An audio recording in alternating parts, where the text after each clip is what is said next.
Hi everyone, it's Paul Maunder and we're back once again for another Pro Tools tutorial. In this video we'll be looking at 6 things to consider when moving Pro Tools sessions from one system to another.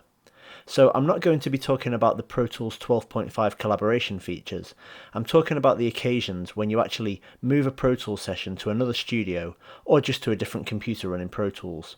Having said that, some of these tips will also be useful in a cloud-based collaboration workflow. So let's start off with consideration number 1, which is the location of your audio files. Throughout the course of working on a session, you'll often import additional audio files into the session. Now, depending on the preferences which you had set at the time of import, these files may or may not have been copied into your session's audio files folder, so your session could be referencing audio from various locations on your computer or connected drives. Personally, I usually keep the processing preference, automatically copy files on import, checked at all times. If you haven't done this and you move the session to another computer, it's pretty easy to end up with some missing files when you open the session on another system. One way to check the location of your session's audio files is to look at the path for the files. You can do this in a couple of ways. One way is to go into the clip list and choose Show Full Path. As you can see, we then get the location of each file listed in the clip list, and this provides an easy way to visually check where everything is. You can also do this in the session area of a workspace browser. The audio files folder here isn't necessarily a direct reflection of your session's audio files folder. It's actually a list of all audio files used by the session, irrespective of their location. Now you can choose to show various columns here, so if I right click any column header, we have the option of selecting or deselecting certain ones. As you can see here, path is currently shown, but it's currently off screen, so what I might do is locate that column. It's easy to drag them. Maybe I'll just drag this over here. And if I just expand this column, you can see once again where everything is actually located. Now, if you click on a column header, you can actually sort the files within that column. So if I do that, what we'll see is, if I click it again, that one of the files in this session is actually not located in the session's audio files folder. So this is on the same drive, but it's in a different location. So if I just drag this session folder onto another drive and took it elsewhere, that file would be missing. So it's best in this case, and in fact it's probably good practice whenever you move a session, to do a save session copy in. So that's under the file menu, save copy in, and you need to make sure that you include all of the audio files. If you have video files, you probably want to include those as well.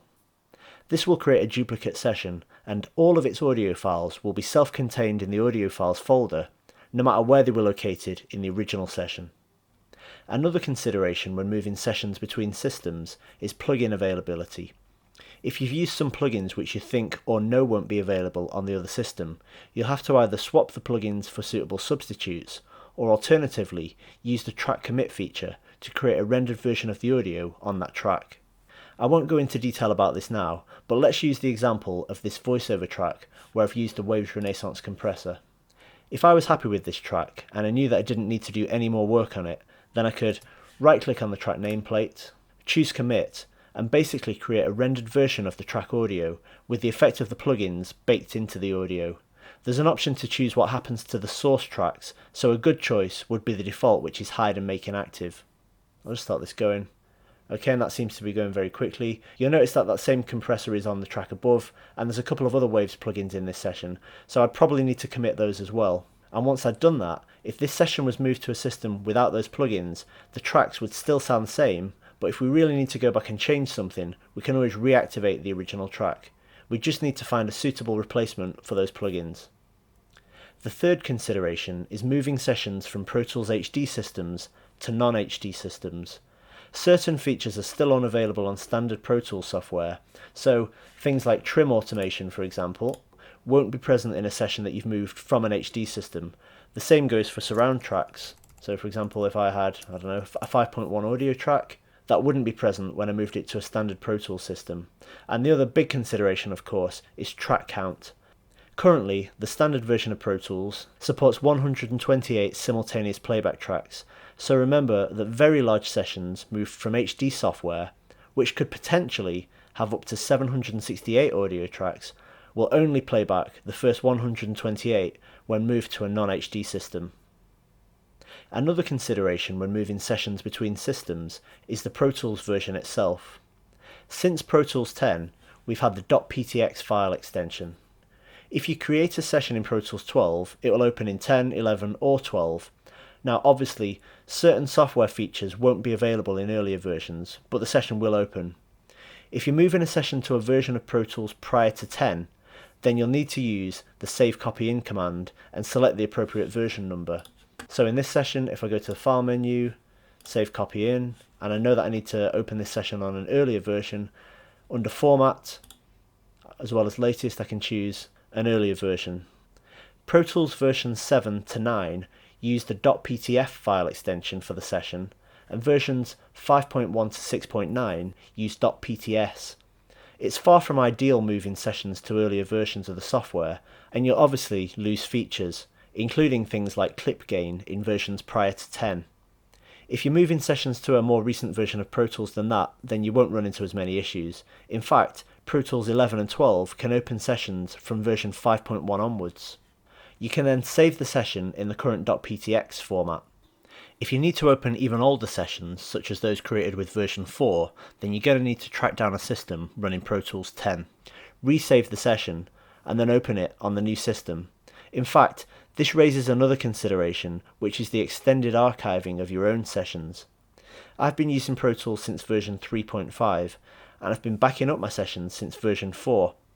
I didn't back up the very early sessions because the company I worked for didn't have a CD burner back then. Some of my really old sessions only exist in Pro Tools 4 format, so I basically can no longer open them. What I should have done really was to open all of the old sessions before I got rid of Pro Tools 10 and resave them in the PTX format.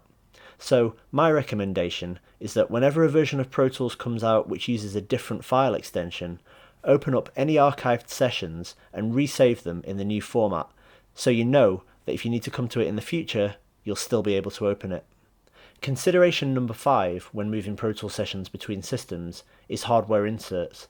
Now this might seem obvious, but if you've used outboard hardware as an insert, and this hardware isn't available on the system that you're moving the session to, then you'll need to record the output of any outboard effects, compression, etc. to an audio track. Needless to say, this will of course have to be done in real time.